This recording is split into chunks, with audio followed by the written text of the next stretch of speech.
RusAme reader, Kuro-san! And today I will be reading to you from Never Left by Plastic Bag 3207. Now, on to Chapter 7. Russia sighed contentedly as he finished the last of his dinner. He might have overeaten a little, but he couldn't say no to France's cooking. It was just too good. He looked around the table. Britain stood up and started to collect plates from around the table and take them into the kitchen.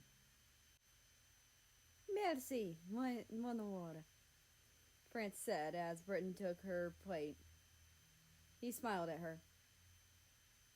Canada, please help your father, she said. The French translates to, thank you, love.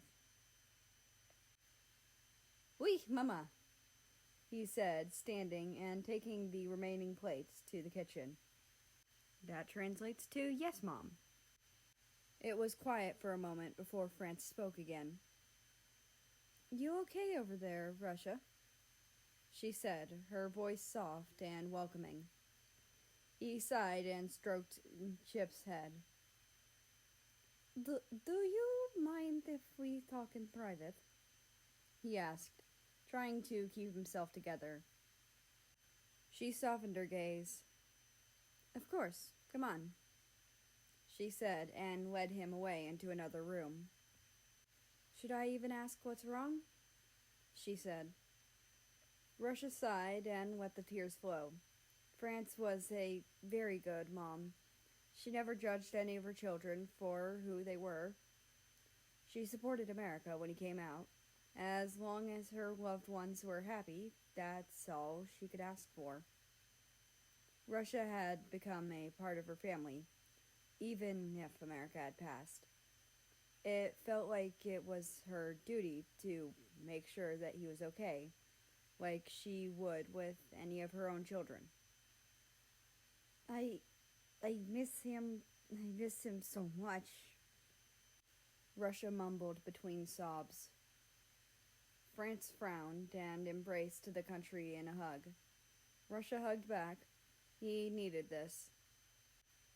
Shh, it's okay. We all miss him. How do you do it? Russia asked. France pulled out of the hug to look him in the eye. Do what? She asked.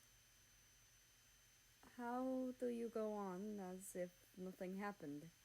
It's like you don't care, he said, another wave of sobs coming. France sighed. There is not a day when I do not think of him. I could never not care for him. He is my son, and always will be, even if he is no longer with us. I stay strong because I know it's what he would have wanted me to do, she explained. Russia, I know you can be strong, so, for May. Russia took a deep breath. For Mary, he repeated to himself until he calmed down. After a little while, he and France returned to the table where everyone stood. Australia was about to ask what happened, but he quickly received a glare from his mother before he could get out any words. I was wondering if we could go on a walk, all of us together, down to that park? Ukraine said, shifting in their chair a little. UK smiled. Sure, that sounds like a splendid idea. Can I bring Chips too?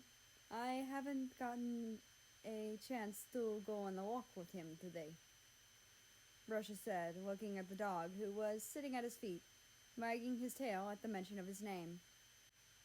Sure thing, bro, Ukraine said, a large smile on their face. Canada smiled as Ukraine spoke. It wasn't hard to tell that he truly loved them. He didn't mind the fact that they were non-binary or that they didn't have any living parents. He just loved them for who they were. That was something Russia could really respect about Canada. He didn't care who you were. He always believed that you could be a good person. Come on, Chips! Kiwi called as she ran towards the front door. Does he need a leash? She called to Russia. No, he should be good, but grab one just in case. He called to the girl. The group slowly made their way out the door. Russia watched as Britain and France held each other's hands, Canada and Ukraine doing the same. He took a deep breath. For Mary. Stay strong for Mary, he told himself. Kiwi, Australia, and Chips were all running ahead, laughing as the dog chased them. Eventually, they got to the park. It was quiet and peaceful. Russia thought back to when he confessed to America in this park. Russia sat there on the bench. He was so nervous and regretted putting that note on America's door. He hadn't even known the guy very long, just since the beginning of the school year. Russia's father had always told him that he had to wait to be much older till he could get a girlfriend. Well, he never said anything about boyfriends, so Russia just sat there on the bench. At first, it seemed like America wasn't going to show up. As Russia stood up to leave, he heard someone run up to him. Hey, are you the one who left the note? The Star-Spangled Country asked. Russia could feel his face heat up. Yeah. America, I understand if you don't feel... Russia was cut off as he felt America's lips press against his. He quickly melted into the kiss. America pulled away and looked off to the side in embarrassment. I feel the same, he mumbled. Russia had the biggest smile on his face. It almost looked unnatural. I was worried that it was going to be someone like North Korea or China. That would have been really awkward. Sorry I'm late, by the way. I wanted to get this, America said, pulling a red rose out from behind him. Now both the boys were flustered, so much so that it would almost put the Soviet Union to shame. Russia smiled as he recalled the feeling of the other's lips on his. He looked over to Ukraine and Canada, who were nervously fidgeting with each other. They both sighed and returned to face everyone else.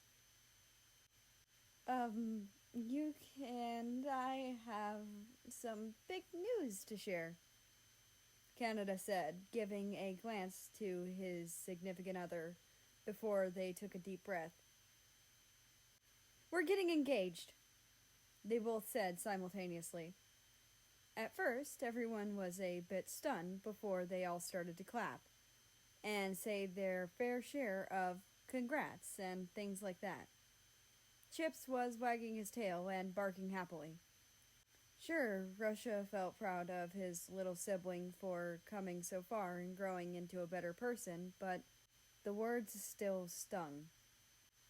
He felt as if he had been stabbed or betrayed. He knew he shouldn't feel that way. It wasn't that he wasn't happy. He was jealous. That was supposed to be him and America. They were supposed to be the ones behind their eternal love. They were supposed to be the ones with the happy ending. Russia shook his head. He needed to calm down. He looked down, feeling Chips at his side. This made him smile. It seemed like that dog always knew when he was needed. Russia walked through the graveyard. He walked until he reached the one that he had been looking for. He read it out loud to himself and Chips. Rest in peace, United States of America. E pluribus unum. Russia sighed as he set a rose down in front of his lover's grave. He sighed and sat down. Chips got over and started licking his face. He pushed the dog away. The Latin translates to one out of many. It is the motto of the USA. Not now, Chips. I'm trying to have a moment, Russia said as he reached into his pocket and pulled out a small box. America immediately knew what it was. He felt his heart sink.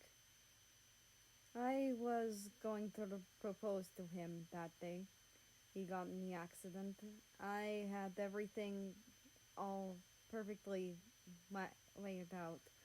We would go to our favorite fancy restaurant, go get some ice cream at the ice cream parlor just a block down. Then I would take him to the park where we first confessed back in college. Then I would propose, Russia explained and sighed. Oh, what I wouldn't give just to have him in my arms again.